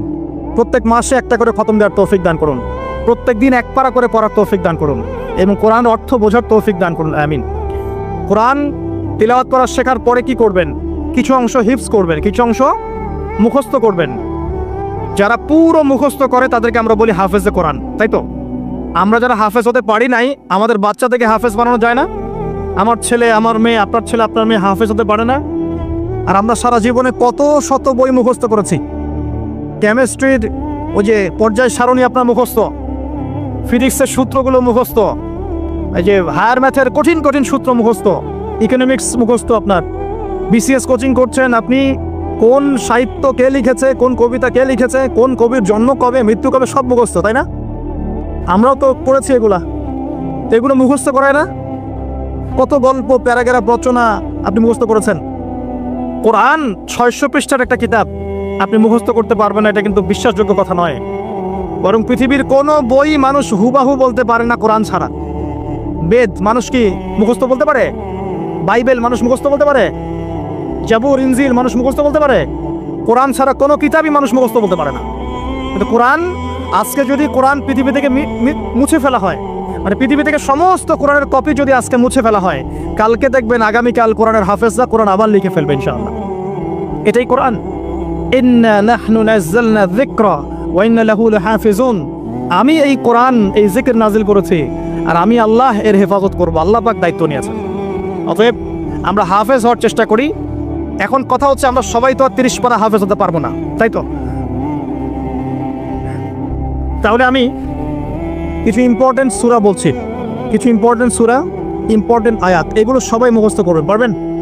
1 নম্বর সূরা ফাতিহা, 2 নম্বর সূরা বাকারার প্রথম 5টা আয়াত, এরপর সূরা বাকারার 255 নম্বর আয়াতুল কুরসি, এরপর সূরা বাকারার শেষের 3টা আয়াত, এরপর সূরা আলে ইমরান শেষের 10 আয়াত, এরপর সূরা কাহফ প্রথম 10 শেষ 10, এরপর সূরা জিন প্রথম 10, এরপর সূরা মুমিনুন শেষের আয়াতগুলো, শেষের 10টা আয়াতের মতো, সূরা ফুরকান শেষের কিছু আয়াত, সূরা ফালাক, সূরা নাস, সূরা ইখলাস, সূরা কাফিরুন, এগুলো পড়া যাবে না? সূরা হাশর শেষের 3টা আয়াত, সূরা হাশরের শেষের আয়াতগুলো, সূরা হজের শেষের আয়াতগুলো, এরপরে আপনি পড়বেন সূরা তাহার কিছু আয়াত, তারপরে আছে সূরা বনী ইসরাইল এর কিছু আয়াত, সূরা মুলক মুখস্থ করবেন, সূরা মুলক, আর 2টা সূরা অবশ্যই মুখস্থ করবেন, সূরা আর রহমান, সূরা ইয়াসিন। এতটুকু পড়া যাবে না? খুব বেশি পড়া দিলাম? আচ্ছা, এই রমজানে না পড়ি, এই রমজান থেকে আগামী রমজান আসা পর্যন্ত পড়া যাবে না? পড়া যাবে ইনশাআল্লাহ তাআলা। আল্লাহ পাক আমাদের সবাইকে কোরআনের মিনিমাম 1 পারা হিফজ করার তৌফিক দান করুন, আমিন। আর আমাদের বাচ্চাদেরকে আল্লাহ পাক কোরআনের হাফেজ হিসেবে কবুল করুন, বড় আলেম হিসেবে কবুল করুন, আল্লাহর দ্বীনের বড় দায়ী এবং মুজাহিদ হিসেবে কবুল করুন, আমিন। এরপর কি কাজ? কোরআনের অর্থ বুঝতে হবে। বারবার একটা কথা বলি যে কোরআন তেলাওয়াত করলে প্রত্যেক হরফে 10 নেকি হবেই, অথবা 70 নেকি হবে, অথবা 700 নেকি হবে, কিন্তু অর্থ না বুঝলে কোরআনের মৌলিক হকটা আদায় হবে না। কিভাবে? যেমন আমি যদি বলি ওয়ালা তাকরাবুজ জিনা, কতজন এর অর্থ বুঝেছেন? হাত তোলেন দেখে। এই কয়েকজন অর্থ বুঝেছেন, বাকিরা বোঝেন নাই। যারা বোঝেন নাই তাদেরকে যদি আমি এখন বলে দেই যে ভাই বা চাচা, ওয়ালা তাকরাবুজ জিনা এর অর্থ হচ্ছে জেনার ধার কাছেও যেও না, এবার কি সে অর্থ বুঝতে পারে নাই? এখন এই যে সে অর্থটা বুঝতে পারলো, সে কি এই আয়াত থেকে হেদায়েতটা পেয়েছে না? জেনার কাছে যাওয়া যাবে না শিক্ষাটা পেয়েছে না? কিন্তু অর্থটা না বুঝতো, সে কি শিক্ষা পেত না? যদি আমি বলি ইত্তাকুল্লাহ ওয়া যারু মা বাকিয়া মিনার রিবা, আল্লাহকে ভয় করো, সুদের অবশিষ্ট অংশ ছেড়ে দাও, ওয়া ইল্লাম তাফআলু ফা'দারু বিহারবিন মিনাল্লাহি ওয়া রাসূলিহি, যারা অর্থ জানে না তারা কি হেদায়েত পেয়েছে? পাবে। কিন্তু যারা অর্থ বুঝেছে তারা বুঝতে পারবে যে হ্যাঁ, আল্লাহ এখানে বলছেন যে ব্যক্তি সুদ খায় সে যেন আল্লাহ এবং তার রাসূলের সাথে যুদ্ধের ঘোষণা শুনে রাখে। অর্থ জানার দরকার নাই। কোরআনের অর্থ নিয়ে ইহুদিরা, খ্রিস্টানরা, ইসলামের দুশমনরা গবেষণা করছে। কোরআনের অর্থ নিয়ে ওরা গবেষণা করে আমাদের বিরুদ্ধে কি করছে? আমাদের বিরুদ্ধে বিভিন্ন কূটকৌশল চালছে। আর আমরা মুসলিমরা কোরআনের অর্থ বুঝতে যাচ্ছি না। এক শ্রেণীর মানুষ মনে করে যে কোরআনের অর্থ বুঝলে কিছু মানুষের ভাত আর টিকবে না জমিনের মধ্যে। কিছু মানুষ মনে করে যে কোরআনের অর্থ যদি সবাই বুঝে ফেলে তাহলে এক শ্রেণীর মানুষের ধর্ম ব্যবসা টিকবে না। আল কোরআনুল কারীম নির্দিষ্ট কিছু মানুষের জন্য নয়, পুরো মানব জাতির জন্যই। একজন অমুসলিম কি কোরআন পড়ে হেদায়েত পেতে পারে না? একজন হিন্দু ভাই সে কোরআন পড়ে কি এক ঈশ্বরে বিশ্বাস করে ইসলাম কবুল করতে পারে না? তো কোরআন থেকে হেদায়েত পেতে হলে তো অর্থটা জানতে হবে। সূরা ফাতিহা আপনি পড়ছেন, অর্থ যদি না বোঝেন আপনার নামাজে মনোযোগ কিভাবে আসবে? মালিকি ইয়াউমিদ্দিন আপনি বলছেন নামাজের মধ্যে, মালিকি ইয়াউমিদ্দিন, বিচার দিনের মালিক। তারপরেও যদি আপনি চিন্তা করেন আমি এই জমিনের মালিক, তাহলে কি হবে? ইয়াকা না'বুদু ওয়া ইয়াকা নাস্তাঈন, আমরা নামাজে বলছি আল্লাহ শুধু আপনারই ইবাদত করি, আপনার কাছেই সাহায্য চাই। এই ব্যক্তি কি মসজিদ থেকে বের হয়ে কবরে সিজদা করতে পারবে? সে তো নামাজে বলেছে আমি শুধু আপনারই ইবাদত করি, আপনার কাছেই সাহায্য চাই। অতএব অর্থ জানার দরকার আছে না? রুকুতে কি পড়ছি, তাসবিহে সিজদায় কি পড়ছি, আত্তাহিয়াতুর অর্থ কি, দরুদ শরীফের অর্থ কি, দোয়ায়ে মাসুরার অর্থ কি, হাত তুলে আমরা কি দোয়া করি, এগুলো অর্থ বুঝলে নামাজে মনোযোগ বাড়বে না? কোরআন তেলাওয়াত করতে করতে অর্থ বুঝতে থাকলে আপনি কোরআনকে ফিল করতে পারবেন না, ভিতরে ঢুকতে পারবেন না। যখন আপনি অর্থটা বুঝবেন তখন দেখবেন আপনি কোরআনকে এত বেশি ফিল করবেন, মানে কোরআনকে আপনি ভিতর থেকে অনুভব করবেন যে কোরআন কি জিনিস, এর মধ্যে কত কাব্য আছে, সাহিত্য আছে, ইতিহাস আছে, কিসসা আছে, শিক্ষণীয় বিষয় আছে, জাহান্নামের আয়াত আছে, জান্নাতের আয়াত আছে, বৈজ্ঞানিক আয়াত আছে, কৃষির আয়াত আছে, আকাশকে নিয়ে আয়াত আছে, ব্যবসা নিয়ে আয়াত আছে, আপনার পরিবার নিয়ে আয়াত আছে, মহিলাদেরকে নিয়ে আয়াত আছে, পুরুষদেরকে নিয়ে আয়াত আছে, জীববিজ্ঞান নিয়ে কথা আছে, মহাকাশ নিয়ে কথা আছে। এমন কোনো বিষয় নাই যেটা আল্লাহ পাক কোরআনে বলেন নাই। এমন কোনো বিষয় নাই যেটা আল্লাহ পাক কোরআনে বলেন নাই। যে কবি বা কাব্য বা সাহিত্য পছন্দ করে সে যদি সূরা হুদ পড়ে, সূরা শুআরা পড়ে, সে বুঝবে কাব্য সাহিত্য কাকে বলে। যে সাহিত্য উপন্যাস পছন্দ করে সে যদি সূরা ইউসুফ পড়ে, সূরা ইউসুফ, তাহলে বুঝবে যে উপন্যাস কাকে বলে, আহসানুল কসাস কাকে বলে। কেউ যদি এই ছন্দ চর্চা করতে ভালোবাসে সে সূরা রহমান পড়ে দেখুক ছন্দ কাকে বলে। কোরআনে এক একটা সূরা আপনি পড়েন, ভিতরে ঢোকেন, দেখবেন কোরআনকে আপনি ফিল করতে পারছেন। আর রমজান মাস ছাড়া অন্য কোন মাসে আপনি কোরআন চর্চা করবেন? রমজান মাস ছাড়া অন্য কোন মাসে কোরআনকে শিখবেন, বুঝবেন, আমল করবেন? আল্লাহ পাক বোঝার তৌফিক দান করুন, আমিন। আর অনেক কথা বলার ছিল কিন্তু সময় কম। এক কথায় কোরআন অর্থটা বোঝার চেষ্টা করেন। এখন অর্থ বুঝতে হলে কি করতে হবে? কঠিন। অর্থ বুঝতে হলে আপনাকে আরবির যে ক্লাসিক্যাল বইগুলো আছে ব্যাকরণে, সেগুলো পড়তে হবে। আর এই বইগুলো কি একা পড়া যাবে? উত্তর না, এই বইগুলো একা একা পড়া যাবে না, ওস্তাদের কাছে যেতে হবে। মিজান মুন সাহেব পড়তে হবে আপনাকে, নাহু সরফের কিতাব পড়তে হবে, বালাগাতের কিতাব পড়তে হবে। এগুলো পড়ার পরে আপনি ইসম ফেল হরফ বুঝবেন, এসো আরবি শিখি পড়বেন, সফাতুল মাজদার পড়তে হবে, অনেক বই পড়তে হবে। পড়ার পরে আপনি বুঝতে পারবেন কোরআনের ভাষাটা কি। তবে সবাই তো আর এটা পারবে না। পারবে? সবার পক্ষে তো পসিবল না। তাহলে সবার জন্য একটা সলিউশন, আপনার কাছে যে তাফসিরটাকে ভালো মনে হয়, তাফসিরে মাআরিফুল কোরআন হোক, তাফসির ইবনে কাসির হোক, তাফসিরে জালালাইন হোক, যেটা আপনার কাছে ভালো মনে হয় সেই তাফসির বাসায় কিনেন। বাসায় কিনে প্রত্যেকদিন 10টা করে আয়াতের অনুবাদ পড়েন। পারবেন? এটা কি কঠিন? সহজ। কিন্তু অনুবাদ পড়লেই কিন্তু আপনি কোরআন বুঝতে পারবেন না, এটা মনে রাখেন। কোরআন অনুবাদটা কিন্তু কোরআন নয়, অনুবাদটা কিন্তু আমার ভাষায় আমি ট্রান্সলেট করেছি। কিন্তু আরবি থেকে আরবি বুঝতে না পারলে আপনি মূল কোরআনটা পাবেন না। আমি আসলে বুঝাতে পারছি না, মানে আমি বুঝছি জিনিসটা কিন্তু আমি আপনাকে বোঝাতে পারছি না।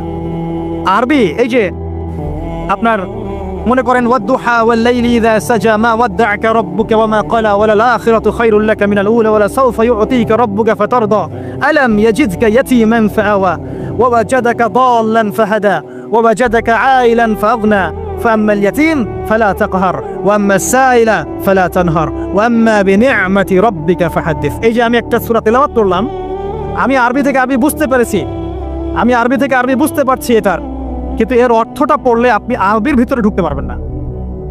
আরবি যদি আপনি শিখেন, বোঝেন, আপনি ফিল করবেন যে কি দরদ দিয়ে আল্লাহ পাক কথাগুলো বলছেন। আলাম ইয়াজিদকা ইয়াতীমান ফাআওয়া, হে নবী আমি কি আপনাকে ইয়তীম অবস্থায় পাইনি, আপনাকে কি আশ্রয় দেইনি? এই যে কন্টেন্ট, ধারাবাহিকতা, প্রসঙ্গ, এর ফ্লেভার, এটা বুঝতে হলে আপনাকে আরবি ভাষা লাগবে। আর আরবি ভাষা শেখাটা নিজের উপরে ফরজ করে নেন। আমি এই কথাটা এত জোর দিয়ে কেন বললাম? ইমাম শাফিঈ রাহিমাহুল্লাহ বলেছেন, আরেক মাযহাবের ইমাম শাফিঈ রাহিমাহুল্লাহ, তিনি বলেছেন মুসলিমদের উপরে কোরআন শিক্ষাও যেমন ফরজ, কোরআনের ভাষা শিক্ষাও ফরজ। কারণ ভাষা না শিখলে কোরআন শিখতে পারবে না মানুষ। আর আরবি ভাষা খুব সহজ, জানেন? আরবি ভাষা সহজ। বাংলা ব্যাকরণ যত কঠিন, আরবি ব্যাকরণ এত কঠিন নয়। বাংলা ব্যাকরণ কঠিন না? সন্ধি, কারক, বিভক্তি, সমাস পড়াছেন না? সমাস এত সহজ, কঠিন না জিনিসগুলো? আরবিটা সহজ। ইংরেজিতে আপনি টেন্স পড়ছেন, ভয়েস, ন্যারেশন, কত কি পড়ছেন না? কঠিন। আরবিটা কিন্তু সহজ। আর আপনি কোরআনের আরবিটুকু বোঝেন। আমি তো বলছি না সারাদিন আপনাকে আরবিতে কথা বলতে হবে, শুধু কোরআনের আরবিটুকু বোঝার চেষ্টা করেন, যাতে করে আপনি কোরআন, আল্লাহর কিতাব, আল্লাহর ভাষায় আপনি বুঝতে পারেন। আল্লাহ পাক তৌফিক দান করুন। আর যারা একেবারেই পারছেন না, অনুবাদ কিনেন, বাসায় তাফসির কিনেন, বাসায় 10টা করে আয়াত পড়েন, অনুবাদ পড়েন। কিন্তু অনুবাদ পড়েই ফতোয়াবাজি করবেন না। অনুবাদ পড়ে ফতোয়াবাজি করবেন না। অনুবাদ পড়ে অনেকে কিন্তু আবার গোমরাও হয়ে গেছে। এক শ্রেণী মানুষও বের হয়েছিল, এখনও আছে, যে কোরআন মানি, হাদিস মানি না। অনুবাদ পড়ে দেখবে যে অনুবাদে লেখা আছে ওয়ালাকাদ সাররাফনা ফি হাযাল কুরআন লিন-নাস মিন কুল্লি মাসাল, কোরআনে আল্লাহ পাক সব বিষয় ব্যাখ্যা করেছেন। তখন সে বলবে কোরআন যথেষ্ট, হাদিসের দরকার নাই। এই যে আল্লাহ পাক কোরআনে বলেছেন, দলিল আছে। তো কোরআন পড়েও মানুষ বিভ্রান্ত হতে পারে। কিন্তু অতএব অনুবাদ পড়ে যেটা বুঝবেন না, অবশ্যই আলেম ওলামার কাছে আসবেন। এবং আমি সবসময় বলি, বাংলাদেশের প্রেক্ষাপটে কওমি ঘরানার ওলামায়ে কেরাম যারা আছেন তাদের কাছে জ্ঞানের গভীরতা অনেক বেশি। এই কথাটা আমি বলেছি, বাস বলেছি, এর পিছনে অনেক ভিত্তি আছে। আমি যাচাই বাছাই করে, গবেষণা করে, অভিজ্ঞতার আলোকে কথাটা বলেছি।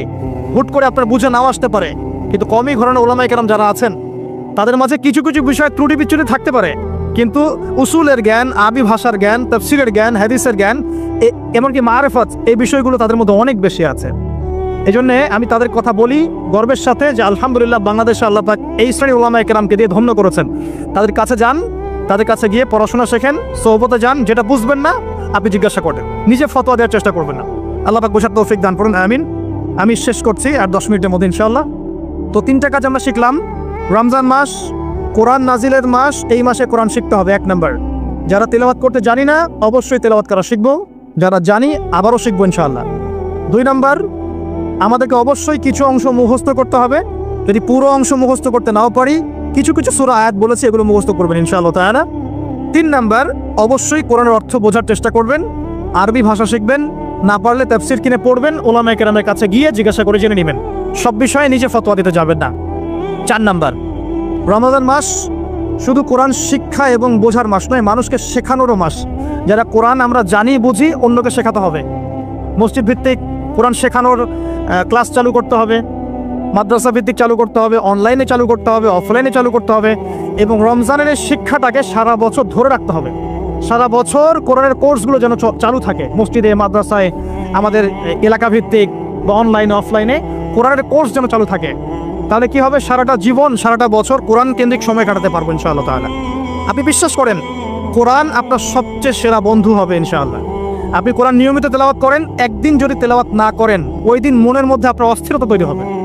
খেয়াল করে দেখবেন, মনটা আপনার অস্থির হয়ে যাবে, মনে হবে কি জানি আপনি আজকে করেন নাই। কোরআন আপনার মনের দরজায় এসে কোরআন আরবে, আজকে আমাকে পড়ো নাই, আজকে আমাকে পড়ো নাই। এমনও মানুষ আছে, আমার পরিবারের মধ্যেও আছে আলহামদুলিল্লাহ, যে কোরআন পড়তে বসলে একাধারে 3, 4, 5, 6 পারা পড়ে শেষ করে ফেলবে। এমন আছে, আজকে কয় পারা পড়েছ, আজকে 4 পারা পড়া শেষ আলহামদুলিল্লাহ। যারা পড়ার ভিতরে ঢুকে যায়, পড়ার ভিতরে ঢুকে গেছে, অর্থ বুঝছে, দেখবেন তার খাওয়ার ঠিক নাই, ঘুমের ঠিক নাই, তার পেশাব পায়খানাও ঠিক নাই, সে পড়ছে আর পড়ছে, পড়ছে আর পড়ছে। দেখবেন এই মহব্বত তৈরি হবে তখন যখন আপনি কোরআনটা বুঝবেন, সময় দিবেন। আমরা নিয়াত করি আল্লাহ পাক আমাদের সবাইকে প্রত্যেকদিন কোরআনকে সময় দেওয়ার তৌফিক দান করুন, আমিন। এবং কোরআন তেলাওয়াত করলে যে নেকি হবে, আল্লাহ পাক আপনার প্রতি রহম করবেন, বরকত দিবেন, আপনার জন্য পরকালে কোরআন সুপারিশ করবে। শুধু তাই না, আপনি শারীরিক মানসিকভাবে সুস্থ থাকবেন। কোরআন ওয়া নুনাজ্জিলু মিনাল কোরআন মা হুয়া শিফাউ ওয়া রাহমা, কোরআনের মধ্যে আল্লাহ পাক শিফা এবং রহমত নাজিল করেছেন। কোরআনের শিফা আছে, শিফা আরোগ্য আছে। যারা বেশি বেশি কোরআন তেলাওয়াত করে তারা কম অসুস্থ হয়। এবং আরেকটা কথা বলি, এখন আমাদের দুনিয়ার অনেক চাপ না, মাথা অনেক প্রেশার নিতে হয় না, পারিবারিক চাপ, অফিসের চাপ, ব্যবসার চাপ নিতে হয় না। যে যত বেশি কোরআন তেলাওয়াত করে তার মাথার চাপ নেওয়ার ক্ষমতা তত বেশি হয়। উসমান রাদিয়াল্লাহু আনহুর বাড়ি ঘেরাও করে রেখেছে এক শ্রেণীর মানুষ, যারা তাকে হত্যা করতে চাচ্ছে, তারাও নাকি মুসলিম। তিনি জানেন যে এখন তারা এসে তাকে হত্যা করবে। শেষ সময় হলে আপনি কি করতেন? কিছু একটা তো করতেন, পালানোর চেষ্টা করতেন, অথবা ওসিয়ত করতেন, বা কিছু একটা করতেন, বা ওদেরকে প্রতিহত করার চেষ্টা করতেন। উসমান রাদিয়াল্লাহু আনহু কোরআন খুলে তেলাওয়াত করতে শুরু করলেন। তেলাওয়াত করতে করতে করতে করতে এই 1 পারা কি 1.5 পারা এই কাছাকাছি এসেছেন, তখন ওরা পিছন থেকে তার দাড়িটা ধরে গলার মধ্যে ছুরি চালিয়ে দিয়েছে। উসমান রাদিয়াল্লাহু আনহু যিন্নুরাইন, দুইজন মেয়ের, রাসূল সাল্লাল্লাহু আলাইহি ওয়াসাল্লামের 2 মেয়ের জামাই, জান্নাতের সার্টিফিকেট প্রাপ্ত মানুষ, তাকে মানুষ জবাই করে হত্যা করেছে, তাকে মানুষ জবাই করে হত্যা করেছে। তার গলার থেকে রক্তের ফিনকি গিয়ে কোরআনের উপর গিয়ে পড়লো। শেষ আমল ছিল তার কোরআন তেলাওয়াত। মানুষ যখন কোরআনের মধ্যে ডুবে যায় তখন এখানেই শান্তি পায়। আর এখন আমরা শান্তি খুঁজছি মিউজিকের মধ্যে, তাই না? পর্নোগ্রাফির মধ্যে, সিরিয়াল দেখতে, ইউটিউবিং করতে, ফেসবুকিং করতে, আড্ডাবাজি করতে, ক্যারাম খেলতে, জুয়া খেলতে, এগুলোতে শান্তি খুঁজে। এগুলো শান্তি দেয় না, এগুলো সাময়িক বিমোহিত করে, সাময়িক একটা মজা দিবে আপনাকে, শান্তি দিবে না। কোরআনে ডুবে যান, আপনি শান্তি পাবেন, দেখবেন ইনশাআল্লাহ তাআলা। আজকে বাসায় গিয়ে একটা রিকোয়েস্ট আমার, অনেক কিছুই তো বলতে পারি, একটা খালি কথা বলছি। সূরা ইউসুফ নাম শুনেছেন? সূরা ইউসুফটাকে ভালো করে পড়েন, জাস্ট একটা সূরা পড়ুন, জাস্ট একটা সূরা। সূরা ইউসুফটাকে আজকে বাসায় গিয়ে প্রথম থেকে শেষ পর্যন্ত পড়েন, দেখেন কি ট্র্যাজেডি, কি ঘটনা। একজন নবী, তার এতগুলো সন্তান, একটা সন্তান অত্যন্ত সুন্দর, তার প্রতি হিংসা করা হয়। তার ভাগ্য দেখবেন, তার ভাগ্য ঘুরছে কিভাবে। একবার নবীর বাড়ি থেকে কুয়ার মধ্যে, কুয়া থেকে বাজারে, বাজার থেকে রাজপ্রাসাদে, রাজপ্রাসাদ থেকে জেলখানায়, জেলখানা থেকে এই যে একদম রাষ্ট্রপ্রধান। কি ভাগ্য ঘুরে ঘুরে আসছে, কি ট্র্যাজেডি। এর বালাগাত, এর ছন্দ, এর উপন্যাসের সাহিত্য আপনি পড়ে দেখেন। আল্লাহ পাক বলেছে আহসানাল কসাস, দুনিয়াতে সবচেয়ে সেরা গল্প হচ্ছে সূরা ইউসুফ। আজকে পড়ে দেখেন, পড়েন, কোরআন আপনার ভিতর ঢুকে যাবে ইনশাআল্লাহ। আমার এই নসিহত যার যার কাছে পৌঁছে যাবে, তারা যদি আমার কথা শুনে কোরআনের ভিতর ডুবে যান, আমার লেকচার সার্থক আলহামদুলিল্লাহ।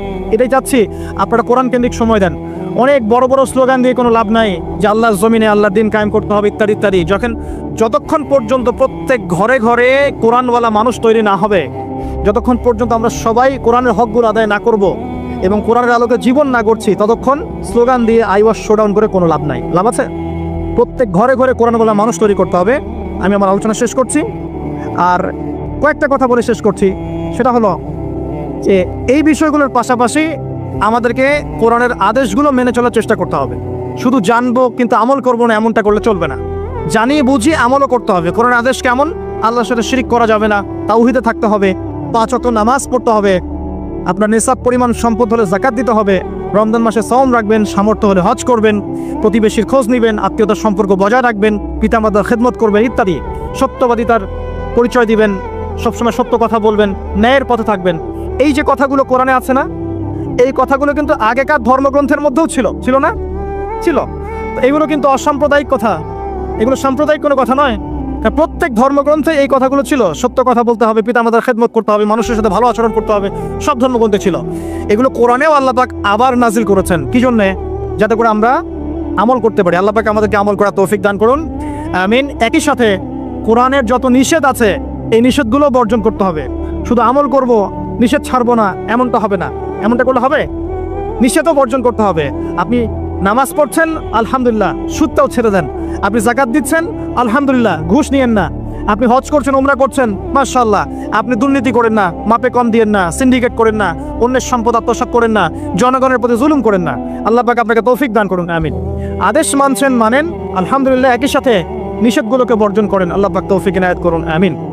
অসংখ্য নিষেধ আছে। জেনার ধার কাছে যাওয়া যাবে না, মাদকদ্রব্য খাওয়া যাবে না, অন্যের সম্পদ আত্মসাৎ করা যাবে না, ইতিমের মাল ভক্ষণ করা যাবে না, পরকিয়া করা যাবে না, ব্যভিচার করা যাবে না, ইত্যাদি ইত্যাদি। মিথ্যা কথা বলা যাবে না, চুরি ডাকাতি করা যাবে না, অন্যকে ঠকানো যাবে না। কত নিষেধ আছে কোরআনে। এই সমস্ত নিষেধগুলোকে বর্জন করলে পরে কোরআনের হকগুলো আদায় হবে ইনশাআল্লাহ তাআলা। আর সবশেষ কাজ হচ্ছে কোরআনের দাওয়াত মানুষের ঘরে ঘরে পৌঁছাতে হবে। কোরআন এবং হাদিস, হাদিস আর কোরআন আলাদা কিছু নয়। হাদিস কোরআনের ব্যাখ্যা। কোরআন এবং হাদিসের এই দাওয়াত মানুষের ঘরে ঘরে পৌঁছে দিতে হবে। হোক সে মুসলিম বা অমুসলিম, হোক সে পাহাড়ি এলাকার মানুষ, হোক সে জনপদের মানুষ, হোক সে চাকমা, হোক সে মারমা, হোক সে রাখাইন, হোক সে আরাকানের, হোক যে কোনো জায়গার মানুষ, যে কোনো গোত্রের, যে কোনো শ্রেণীর মানুষ, হোক সে ধনী বা গরিব বা সাদা বা কালো ইত্যাদি, যে কোনো ভাষাভাষী হোক, যে কোনো দেশের হোক, সবার ঘরে ঘরে কোরআনের মৌলিক দাওয়াত পৌঁছে দেওয়ার চেষ্টা করতে হবে। আল্লাহ পাক আমাদের সবাইকে তৌফিক দান করুন। যত বেশি দাওয়াত পৌঁছাবেন, আল্লাহর জমিনে আল্লাহর দিন জিন্দা থাকবে ইনশাআল্লাহ। দিন ইসলাম জিন্দা থাকলে আমরা নিরাপদে থাকবো, ইসলাম জিন্দা না থাকলে আমরা নিরাপদে থাকবো না। ইসলাম যদি পৃথিবীতে না থাকে, এই মুসলিমদের অস্তিত্ব পৃথিবীতে থাকবে না। যদি মুসলিমদের অস্তিত্ব টিকিয়ে রাখতে চান, তাহলে ইসলামকে টিকিয়ে রাখুন। আর ইসলামকে টিকিয়ে রাখতে হলে কোরআন এবং হাদিসের দাওয়াত নিজে আমল করে মানুষের ঘরে ঘরে দাওয়াত পৌঁছানোর চেষ্টা করুন। আল্লাহ পাক আমাদের সবাইকে এই কাজগুলো করার, যা বললাম তার উপর আমল করার তৌফিক আল্লাহ পাক আমাদের সবাইকে দান করুন, আমিন। আপনারা সবাই সওম রেখেছেন, আমরা দোয়া করি আল্লাহ পাক সবার সওমগুলোকে কবুল করুন এবং সওমরত অবস্থায় বেশি থেকে বেশি কোরআন তেলাওয়াত করার তৌফিক আল্লাহ পাক আমাদেরকে দান করুন। আল্লাহ পাক আমাদেরকে কোরআন বুঝে আমল করার তৌফিক ইনায়াত করুন। আমাদের সন্তানদেরকে কোরআনে হাফেজ বানানোর তৌফিক দান করুন। আমাদেরকেও কোরআন বুঝে পড়ার তৌফিক দান করুন। আমরা দোয়া করি রমজান মাসে আমরা যেন বেশি বেশি মানুষকে ইফতার করাতে পারি, আল্লাহ পাক তৌফিক দান করুন। আমরা সওম রেখে, রোজা রেখে যেন আল্লাহর অবাধ্যতামূলক যত কাজ আছে সমস্ত কাজগুলো ছেড়ে দেই, আল্লাহ পাক তৌফিক দান করুন।